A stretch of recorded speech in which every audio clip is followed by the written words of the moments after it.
Hey guys, welcome to the React tutorial. இன்னைக்கு நம்ம என்ன பார்க்க போறோம்னா useContext React hook பார்க்க போறோம். ஓகே, இதுக்கு முன்னாடி நம்ம என்னென்ன பார்த்தோம்னா use state and use effect பார்த்தோம். ஸோ இந்த வீடியோலாம் பார்க்கணும்னா நான் டிஸ்கிரிப்ஷனில் லிங்க் தரேன், அதை தொட்டு பார்த்துட்டு இதுக்கு வாங்க. ஓகேவா?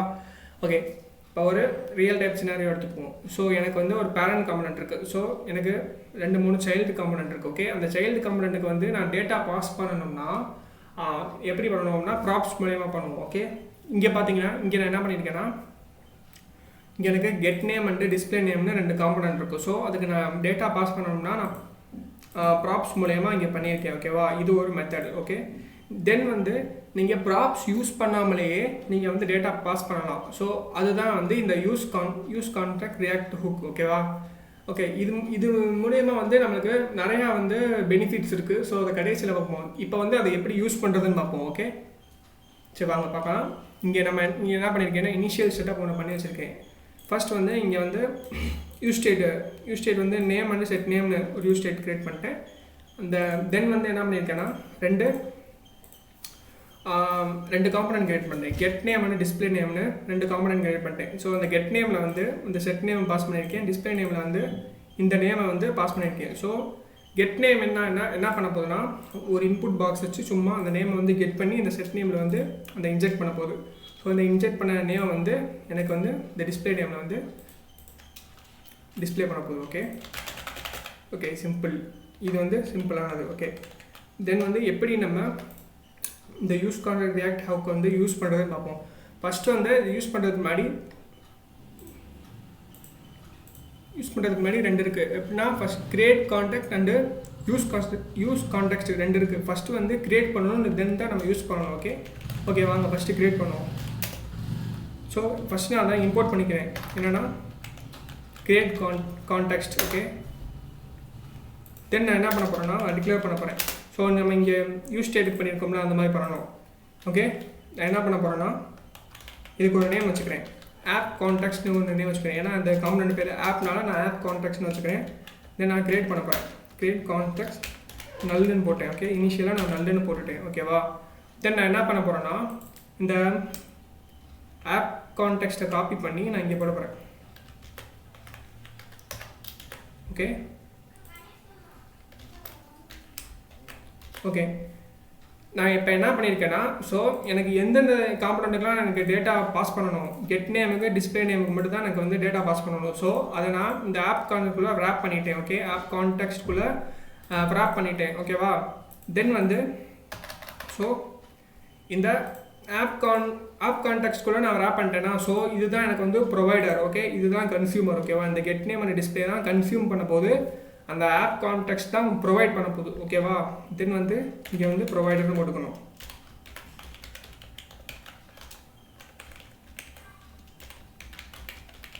ஓகேவா? இது வந்து ப்ரொவைடர், இது வந்து கன்சியூமர். ஓகேவா? ஸோ ஓகே, ப்ரொவைட் பண்ண போகுது. என்னென்ன வேல்யூலாம் ப்ரொவைட் பண்ண போகுது. ஸோ இங்கே நான் வேல்யூன்னு போட்டுட்டு நம்மளுக்கு என்னென்ன வேல்யூ ப்ரொவைட் பண்ண போகுது. எனக்கு வந்து நேம் வேணும், தென் வந்து எனக்கு செட் நேம் வேணும். ஓகேவா? தென் வந்து இந்த ப்ராப்ஸ் வந்து நம்ம அழிச்சு விட்ருவோம், தேவையில்லை, ப்ராப்ஸ் பாஸ் பண்ணக்கூடாது. ஓகே, இங்கே நான் என்ன பண்ணியிருக்கேன்னா வேல்யூவை பாஸ் பண்ண போகிறேன். நேம் வேணும், செட் நேம் வேணும். ஓகேவா? இதையும் நான் வந்து எக்ஸ்போர்ட் பண்ணிக்கிறேன். ஓகே, இங்கே வந்து முடிஞ்சு. தென் வந்து கெட் நேமுக்கு போவோம். கெட் நேமில் போய் நான் இங்கே என்ன பண்ண போகிறேன்னா அங்கே நம்ம என்ன பண்ணோம்னா கிரியேட் பண்ணோம். ஸோ இங்கே வந்து அதை யூஸ் பண்ணணும். ஸோ நான் வந்து useContext வந்து இம்போர்ட் பண்ணிக்கிறேன். ஓகேவா? இம்போர்ட் பண்ணிட்டேன். தென் நான் என்ன பண்ண போகிறேன்னா ஸோ எனக்கு இங்கே அந்த ஆப் கான்டெக்ட் மூலயமா அதான் ப்ரொவைடர். ஸோ அந்த ப்ரொவைடர் நம்மளுக்கு இங்கே வேணும். ஸோ அதையும் நான் வந்து இம்போர்ட் பண்ணிக்கிறேன்.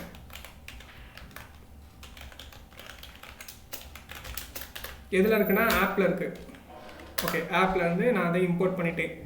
தென் நம்ம என்ன பண்ண போகிறோன்னா ஸோ ஓகே useContext. ஸோ நம்ம எதை யூஸ் பண்ண போகிறோன்னா அந்த ஆப்ன்றதை கிரியேட் பண்ண ஆப் கான்டெக்ட்ன்ற அதில் வர வேல்யூவாக நம்ம இங்கே யூஸ் பண்ண போகிறோம். ஓகே, அதில் என்னென்ன வேல்யூ வருதுன்னு பாருங்கள். நம்மளுக்கு நேம் வருது, செட் நேம் வருது. ஓகே, ரெண்டு வேல்யூ வருது. ஸோ நம்மளுக்கு இங்கே என்ன தேவை, இங்கே நம்மளுக்கு செட் நேம் தேவை. ஸோ நம்ம செட் நேம்னு மட்டும் போட்டுக்கலாம். ஓகே, இங்கே அந்த ப்ராப்ஸை மட்டும் அழிச்சு விட்ருங்க. Okay, okay. இப்போ இது முடிஞ்சு. ஸோ இங்கே நம்மளுக்கு செட் நேம் மட்டும் தான் தேவை. ஸோ எதுலேருந்து தேவைன்னா நம்ம இந்த ஆப் கான்டெக்ட் க்ரியேட் பண்ணோம்ல, அதுதான் இதுதான் ப்ரொவைடர். ஸோ அந்த ப்ரொவைடர்லேருந்து தேவை. ஸோ யூஸ் பண்ண போகிறதுனால நம்ம யூஸ் கான்டெக்ட் போட்டுட்டு அந்த உள்ள அந்த ப்ரொவைடரை போட்டுருவோம். ஓகேவா? போட்டோடனே நம்மளுக்கு செட் ஆகிடுச்சு. ஓகே. தென் வந்து இதே சேம் ப்ரொசீஜர் தான். ஸோ நான் இது ரெண்டையும் என்ன பண்ண போகிறேன்னா இம்போர்ட் பண்ண போகிறேன். ஓகே, இம்போர்ட் பண்ண போகிறேன். தென் இங்கே என்ன பண்ண போகிறேன்னா அதே மாதிரி தான் அந்த வேல்யூஸை நான் வந்து இங்கே கேட்ச் பண்ண போகிறேன். என்னென்ன வேல்யூஸ் வருது? நேம் வருது, செட் நேம் வருது. ஸோ இங்கே எனக்கு என்ன தேவை? நேம் தேவை. ஓகே, நேம் தேவை. ஸோ இங்கே வந்து இதை எடுத்து விட்றேன், இந்த ப்ராப்ஸ் எடுத்து விட்றேன். ஓகே, இப்போ பார்த்தீங்கன்னா எனக்கு நார்மலாக எல்லாமே முடிஞ்சு. நார்மலாக நம்ம யூஸ் ஸ்டேட்டில் பண்ண மாதிரி ப்ராப்ஸ் பாஸ் பண்ண போது ஒர்க் ஆன மாதிரியே இப்போ ஒர்க் ஆகும். ஓகேவா? ஓகே, இதுதான் யூஸ் கான்ஸ்ட்ரக்ட் எப்படி யூஸ் பண்ணுறது நான் இப்போ சொல்லி கொடுத்துட்டேன். தென் இதனால் நம்மளுக்கு என்ன யூஸ்னு பார்த்தீங்கன்னா இப்போ பார்த்தீங்கன்னா இப்போ எனக்கு இந்த app.jsல இந்த app.js காம்பனண்ட்டில் வந்து எனக்கு இங்கே வந்து ஒரு 20 காம்பனண்ட் இருக்குன்னு வைங்கமே. இந்த 20 காம்பனண்ட்டுக்குமே இந்த நேம் அண்ட் செட் நேமை பாஸ் பண்ணணும்னா ஒவ்வொரு முறையும் நான் வந்து ப்ராப்ஸ் ஒவ்வொரு காம்பனண்ட்டுக்குமே நான் ப்ராப்ஸ் தனித்தனியாக கொடுத்து பாஸ் பண்ணணும். ஓகே, தென் வந்து அங்கே போய் நான் கெட் பண்ணணும். ஓகே, அது வந்து ரொம்ப காம்ப்ளிகேட்டடாக இருக்கும். ஓகே, ஒவ்வொரு தடவையும் நான் ப்ராப்ஸ் பாஸ் பண்ணுறது வந்து ரொம்ப காம்ப்ளிகேட்டட். ஸோ நம்ம இங்கே என்ன பண்ணோம்னா ஒரு பேரண்ட் மாதிரி ப்ரொவைடர் மாதிரி போட்டு அதுக்குள்ளே நம்ம ரேப் பண்ணிட்டோம்னா, இந்த யூஸ் கான்டெக்ட் யூஸ் பண்ணி ரேப் பண்ணிட்டோம்னா நம்ம இதுக்குள்ளே நம்ம ப்ராப்ஸ் பாஸ் பண்ண தேவையில்லை. ஸோ இங்கே வர வேல்யூ வந்து நம்ம எல்லாத்துக்குமே யூஸ் பண்ணிக்கலாம். ஸோ இதுக்கு மட்டும் யூஸ் பண்ணிக்கலாம். தென் இதோட சில்ட்ரன், இதோட சப் சில்ட்ரன் எல்லாத்துக்குமே நம்ம யூஸ் பண்ணிக்கலாம். ஸோ அதுதான் இந்த யூஸ் கான்டெக்ஸ்டில் இருக்கிற ஒரு யூஸ்ஃபுல்லான விஷயம். ஓகே, தென் இவ்வளோ நேரம் நம்ம ப்ராப்ஸ் யூஸ் பண்ணி பண்ணுவோம். ஸோ நம்ம ப்ராப்ஸ் நம்ம எலிமினேட் பண்ணிவிட்டு இந்த யூஸ் பண்ணி பண்ணோன்னா நம்மளுக்கு ஸோ கோடு சிம்பிளிசிட்டி ஆகும். ஸோ அண்டர்ஸ்டாண்டிங் பண்ணுறதுக்கும் ஈஸியாக இருக்கும். ஸோ ப்ராப்ஸை மேனேஜ் பண்ணவும் தேவையில்ல. ஓகே, இதுதான் யூஸ் கான்டெக்ட் API நான் ஈஸியாக சொல்லி கொடுத்தேன். ஓகே, இந்த வீடியோ உங்களுக்கு இன்ஃபர்மேட்டிவ் இருந்துச்சுன்னா லைக் பண்ணுங்கள், ஷேர் பண்ணுங்கள், கமெண்ட் பண்ணுங்கள். மறக்காமல் சேனலை சப்ஸ்கிரைப் பண்ணுங்கள். தேங்க்யூ.